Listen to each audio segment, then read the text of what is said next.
राजस्थान की बाड़मेर जैसलमेर लोकसभा सीट पर पूरे देश की निगाहें टिकी हैं और इसकी वजह है रविंद्र सिंह भाटी। शिव विधानसभा के निर्दलीय विधायक रविंद्र सिंह भाटी ने जब से निर्दलीय नामांकन किया है, बीजेपी और कांग्रेस की चिंताएं बढ़ गई हैं। भाटी के चुनाव प्रचार में जैसी भीड़ जुट रही है, उससे दोनों राष्ट्रीय दलों के प्रत्याशियों की नींद उड़ी हुई है। भाटी जहां भी जाते हैं, हजारों लोगों की भीड़ उनके स्वागत में खड़ी रहती है। युवाओं के बीच भाटी की जबरदस्त लोकप्रियता है, लेकिन उनकी सभाओं में महिलाओं और बुजुर्गों की भागीदारी देखने को मिल रही है। माना जा रहा है कि यदि भाटी इस भीड़ को वोट में तब्दील करने में सफल रहे तो बाड़मेर जैसलमेर में लोकसभा चुनाव के नतीजे चौंकाने वाले हो सकते हैं। इसमें कोई संदेह नहीं कि बीजेपी के साथ कांग्रेस भी भाटी की लोकप्रियता से घबराई हुई है। कांग्रेस ने भाटी के खिलाफ चुनाव आयोग में शिकायत की है। कांग्रेस का आरोप है कि भाटी ने अपनी नामांकन रैली में झूठ बोला था। बीजेपी की ओर से उन्हें मनाने की कोशिशें भी हो रही हैं, लेकिन भाटी ने साफ कह दिया है कि अब बातचीत का दौर खत्म हो चुका है। वे अपनी जनसभाओं में लोगों से 26 अप्रैल को अपने पक्ष में वोट डालने की अपील कर रहे हैं।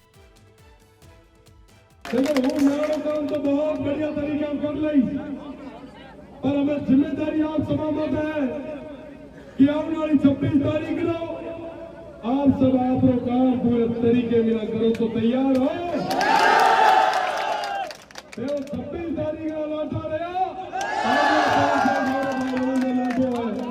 और वे पंचायत रमीना वे सदन रमीना मजबूती रमीना थारी बात रहो राठी सी चीजों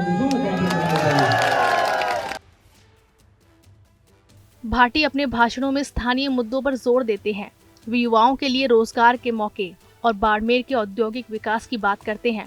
इसके लिए वो कांग्रेस और बीजेपी दोनों को जिम्मेदार बताते हैं।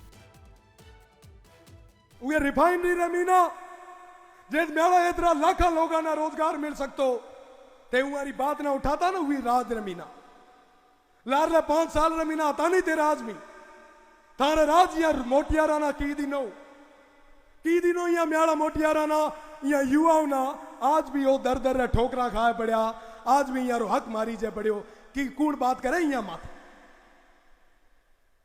और आखिर क्या और आखिर कदे तक और ये ना जदे लागो कि साहब एक लड़को आगे आयो है और ये ना जाए जगह दे है, ये ना जाए के दे है, तो हमें की करा तो हमें यहाँ पे बेई भेड़ा हुए यहाँ पे ये ना मारन रो प्रयास करा। पर हूँ थाना कहणु चाहूं ये मंच रे माध्यम में ना हुआ ना कहणु चाहूं 36 कौम रा लोगों रो आशीर्वाद में बेड़ो है, दुनिया री कोई ताकत को नहीं है जिसको रोक सके। सवाल ये भी उठ रहे हैं कि भाटी क्षेत्र में इतने लोकप्रिय हैं तो उन्हें बड़ी पार्टियां टिकट क्यों नहीं देती। ये तीसरा चुनाव है जिसमें वे निर्दलीय खड़े हुए हैं।